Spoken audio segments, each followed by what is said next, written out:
The Doctor, Ian and Barbara are standing at the TARDIS control console. Perhaps we've landed on top of something. Yes. Or inside something. The Doctor looks quizzically at Barbara.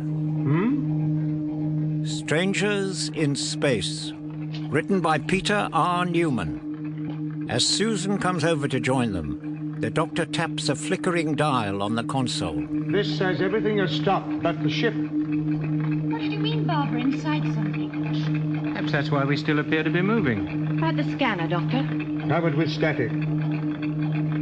Let's try it again, Susan. The scanner screen buzzes with interference. That could be caused by an unsuppressed motor. Yes, or a magnetic field. Shall we go outside, Grandfather? No, I shan't be happy until I've solved this little mystery. I don't know why we ever bothered to leave the ship. Oh, you're still thinking about the experiences you had with the Aztecs. No, I've got over that now. There's one thing about it, Doctor. We're certainly different from when we started out with you. That's funny. Grandfather and I were talking about that just before you came in. How you both changed. Oh, we've all changed. Have I? Yes. Yes, it all started out as a mild curiosity in the junkyard. And now it's turned out to be quite a great spirit of adventure, don't you think? Yes. Well, we've had some pretty rough times, and even that doesn't stop us. Oh, it's a wonderful thing, this ship of yours, Doctor. Taking us back to prehistoric times, the Daleks. Marco Polo, Marinus, and the Aztecs.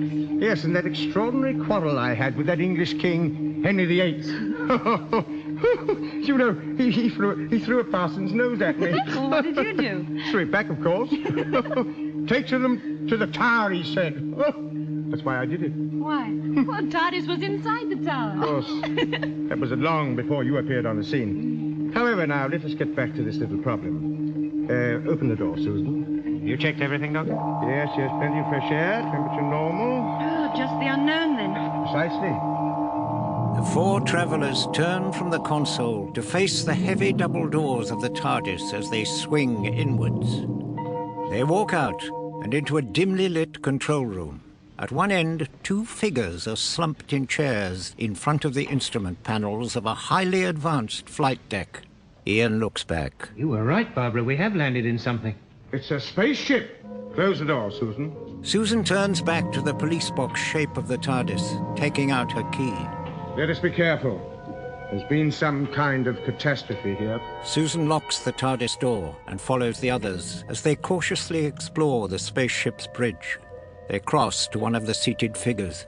It's a humanoid male in a smart pilot's uniform. They gather round as Ian gently lifts the man's head back to examine him.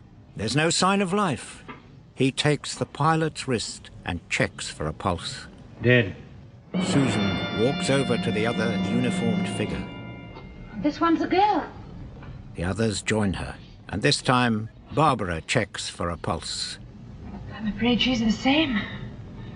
Oh, what can have happened? I can't see a wound or anything. Suffocation, Doctor? I never make uninformed guesses, my friend, but certainly that's one answer. Oh, dear. What a tragedy, you know. She's only a few years older than Susan. Grandfather, let's go back to the TARDIS. Why? I don't know. I've got a feeling about this, yes. I can sense something, too.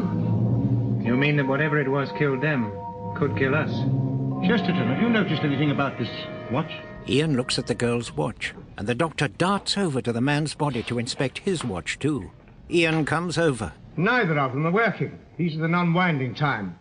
A movement of the wrist recharges the spring inside for 24 hours. Yes, and they both stopped at about 3 o'clock. Yes, then suppose we say that they've only just stopped. Now, that would mean the last movement of their wrists would be at least 24 hours ago. Susan touches the man's hand. Grandfather, he's still warm. And they've only just died. It doesn't make sense, does it? But the facts are all here. I think it would be wise if we returned to the ship and left these people. There's nothing we can do for them. No, we can't even bury them. Come along, open the door, Susan.